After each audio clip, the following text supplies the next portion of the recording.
നമ്മുടെ tension ഹെഡേക്കുകളുണ്ട്, psychogenic ഹെഡേക്കുകളുണ്ട്. ഒരാൾക്ക് പനിയോടുകൂടി, ശക്തിയായ പനിയോടുകൂടി നല്ല തലവേദന, തല കുടിക്കാൻ പറ്റുന്നില്ല, നമ്മൾ സ്കാനുകൾ വേണ്ടി വരും. ചിലപ്പോൾ നട്ടലിൽ നിന്ന് വെള്ളം എടുത്ത് കുത്തി പരിശോധിക്കേണ്ടി വരും. പക്ഷെ പാരസിറ്റമോൾ കഴിച്ചിട്ട് നിൽക്കുന്നില്ല, ഉടനെ അതിനേക്കാൾ കൂടി ബ്രൂഫൻ എടുത്തു. എല്ലാ അസുഖങ്ങളുടെയും സിംറ്റംസിനെ ട്രീറ്റ് ചെയ്യുമ്പോൾ ഇത് വളരെ.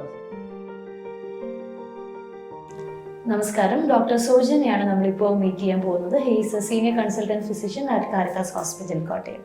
നമസ്കാരം ഡോക്ടർ. നമസ്കാരം. ഇപ്പോൾ തലവേദന എന്ന് പറയുന്നത് വളരെ കോമൺ ആയിട്ട് വരുന്ന, പലപ്പോഴും ഈ ഡിജിറ്റൽ ഗാഡ്ജറ്റ്സ് കൂടുതൽ സമയം നോക്കുന്നതുകൊണ്ടും ടെൻഷൻ കൊണ്ടും പലതരത്തിലുള്ള തലവേദനകൾ നമ്മൾ ഫേസ് ചെയ്യാറുണ്ട്.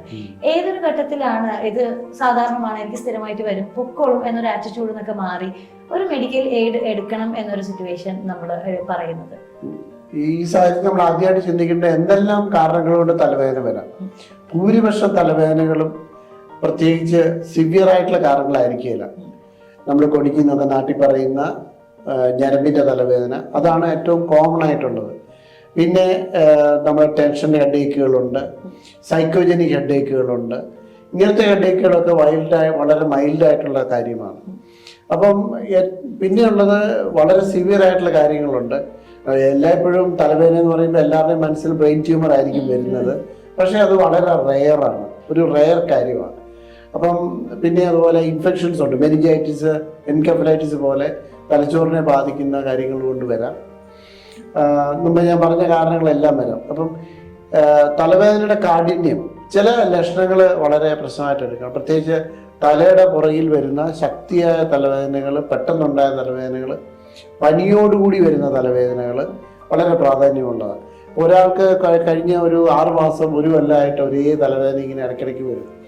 അതിന് അത്ര പ്രാധാന്യമില്ല, കാരണം അതൊരു കൊടിക്ക് പോലത്തെ അല്ലെങ്കിൽ മൈഗ്രെയിൻ പോലത്തെ തലവേദനയാണ്. അതേസമയം ഒരാൾക്ക് പനിയോടുകൂടി, ശക്തിയായ പനിയോടുകൂടി നല്ല തലവേദന, തല കുടിക്കാൻ പറ്റുന്നില്ല, അത് ഒരുപക്ഷെ മെനിഞ്ചൈറ്റിസ് പോലെയുള്ള സീരിയസ് അസുഖത്തിൻ്റെ കൊണ്ടായിരിക്കാം. പിന്നെയുള്ളത്, ഇപ്പോൾ ഒരാൾ പെട്ടെന്ന് എന്തെങ്കിലും ഒരു സ്ട്രെയിൻ എടുത്തു, പെട്ടെന്ന് സിവിയർ ആയിട്ടുള്ള തലവേദന വന്നു, അത് ചിലപ്പോൾ ഇൻട്രൻസിബിൾ ബ്ലീഡ് കൊണ്ടാകാം. തലവേദനയുടെ ഇൻറ്റൻസിറ്റി പ്രോഗ്രസ് ചെയ്യുന്നുണ്ടെങ്കിൽ തീർച്ചയായിട്ടും ഒരു ഡോക്ടറെ കൺസൾട്ട് ചെയ്യണം. എല്ലാവരും ആദ്യം പോകുന്ന ന്യൂറോളജിസ്റ്റിൻ്റെ അടുത്തേക്ക്, അതിൻ്റെ ആവശ്യമില്ല. സാധാരണ ഒരു ഡോക്ടറെ കണ്ട് ആവശ്യമുള്ള പരിശോധനകളും കാര്യങ്ങളും ചെയ്തിട്ട് പ്രാധാന്യമുള്ളതിന് മാത്രം നമ്മൾ സ്കാനുകൾ വേണ്ടി വരും. ചിലപ്പോൾ നട്ടലിൽ നിന്ന് വെള്ളം എടുത്ത് കുത്തി പരിശോധിക്കേണ്ടി വരും. പക്ഷേ ഇതൊക്കെ വളരെ വളരെ റെയറാണ്. ഒരു 100 പേര് തലവേദനയായിട്ട് വന്നാൽ ഒരു പ്രശ്നം ഉണ്ടാകാൻ സാധ്യതയുള്ള 5-10% മാത്രമേ ഉള്ളൂ.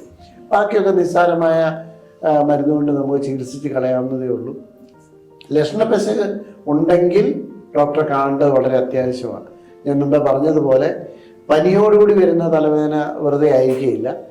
തലയുടെ പുറകുവശത്ത് വരുന്ന തലവേദന, പെട്ടെന്നുണ്ടായ അതിശക്തമായ തലവേദന, ഇതൊക്കെ വളരെ സൂക്ഷിക്കേണ്ടതാണ്. എന്തെങ്കിലും ലക്ഷണ വ്യത്യാസം ഉണ്ടെങ്കിൽ തീർച്ചയായിട്ടും ഒരു ഡോക്ടറെ ആദ്യം കണ്ടിട്ട് അവരുടെ നോട്ടത്തിൽ കൂടുതൽ പരിശോധന ആവശ്യമുണ്ടെങ്കിൽ തലയുടെ MRIയോ CT സ്കാനോ എടുക്കുകയോ ഒരു ന്യൂറോളജിസ്റ്റിനെ കാണുകയൊക്കെ ചെയ്യേണ്ടതാണ്.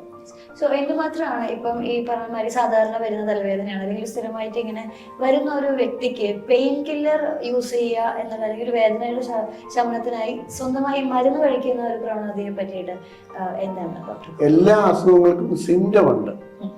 നമ്മൾ ചെറിയ അസുഖങ്ങളാണെങ്കിൽ ഈ സിംറ്റംസിനെ ചികിത്സിക്കേണ്ട ആവശ്യമുള്ളൂ. നമുക്കൊരു ചെറിയ ഒരു വയൽപ്പനി വന്നു, വലിയ ശക്തിയില്ല.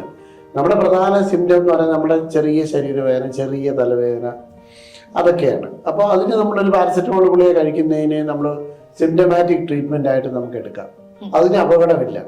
പക്ഷേ നമ്മൾ പാരസെറ്റമോൾ കഴിച്ചിട്ട് നിൽക്കുന്നില്ല, ഉടനെ അതിനേക്കാൾ കൂടി ബ്രൂഫൻ എടുത്തു, ഇങ്ങനെ കൂടി അങ്ങനെ കഴിക്കാൻ പാടില്ല. പാരസെറ്റമോൾ ഗുളിക പോലെ മൈൽഡായിട്ടുള്ള അനാൽഗസിക്ക് നിൽക്കുന്ന ഒരു തലവേദനയാണെങ്കിൽ അങ്ങനെ പോകാം.